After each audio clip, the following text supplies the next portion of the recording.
Bonjour à tous et bonne année. Voilà, donc je me présente, je suis Hélène, plus connue sur l'internet sous le nom de Petite Elfe. Donc après avoir vu pas mal de copains et copines sur internet proposer leurs vidéos pour les C'est lundi, que lisez-vous ou les In My Mailbox, j'ai décidé de me lancer dans cette aventure qui est la caméra et la diffusion d'informations par YouTube. Donc voilà, je commence mes vidéos par les C'est lundi, que lisez-vous, et j'essaierai de me tenir régulièrement à ce rendez-vous avec vous. Donc les rendez-vous du lundi consistent à vous dire la lecture ou les lectures que j'ai lues la semaine dernière, celles que je lis actuellement et celles que je préconise de lire dans les jours à venir.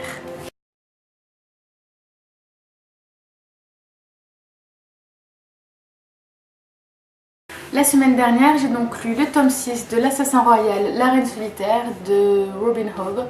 Donc ce tome clôt le premier cycle en fait de la saga des aventures de Fitzjuvelry.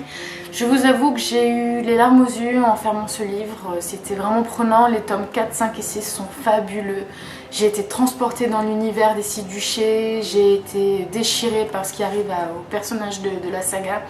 Et je pense commencer assez rapidement la suite chronologique de l'histoire. Donc c'est pas la suite directe de l'Assassin Royal, c'est les Aventuriers de la Mer, qui est également une histoire en 6 tomes et qui se passe également dans les Six Duchés. Voilà, et ensuite quand j'aurai lu déjà ces 6 livres, je pourrai me plonger dans les tomes 7 à 13 de l'Assassin Royal. Ensuite j'ai commencé mon premier manga, il s'agit de Eyes, écrit par Masakazu Katsura, donc qui est également connu apparemment pour avoir écrit les mangas de DNA 2 je crois et des Video Girl Ai et Video Girl Len. Je ne connais pas du tout, j'ai trouvé ça donc dans un carton de mon chéri qui lisait beaucoup ça quand il était plus jeune, et apparemment ça parle d'une jeune fille collégienne qui fait des photos en maillot de bain et d'un garçon qui est assez timide et qui est apparemment amoureux d'elle et qui va essayer de tout faire pour se faire remarquer. Donc pour l'instant je n'ai quasiment rien lu. J'essaye de m'adapter un petit peu au genre des mangas, donc savoir lire à l'envers, c'est pas évident. Et je pense que je vais le continuer cette semaine parce que ça me change un petit peu, c'est une lecture rapide et voilà, ça peut être sympa.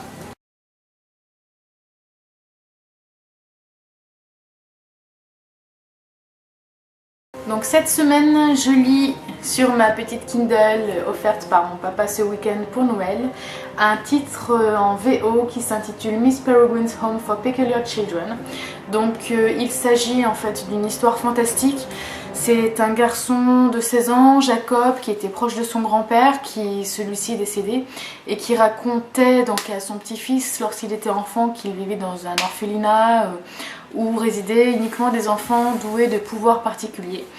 Donc lors de sa mort, il meurt d'un accident, il demande à son petit-fils de retourner là-bas et de percer le mystère. Donc c'est fantastique, c'est plein de secrets, on retrouve ses enfants qui sont coincés dans le temps. Donc Jacob se déplace et dans le présent actuel et dans le passé des années 1940. Je me pose beaucoup de questions sur ce livre, je me demande comment ça va se terminer. Il est magnifique parce qu'il est... Donc moi je l'ai sur la Kindle, mais je vous conseille également de le prendre en format broché parce qu'il est... Il est composé de belles images, de belles photographies qui rendent le récit encore plus dynamique.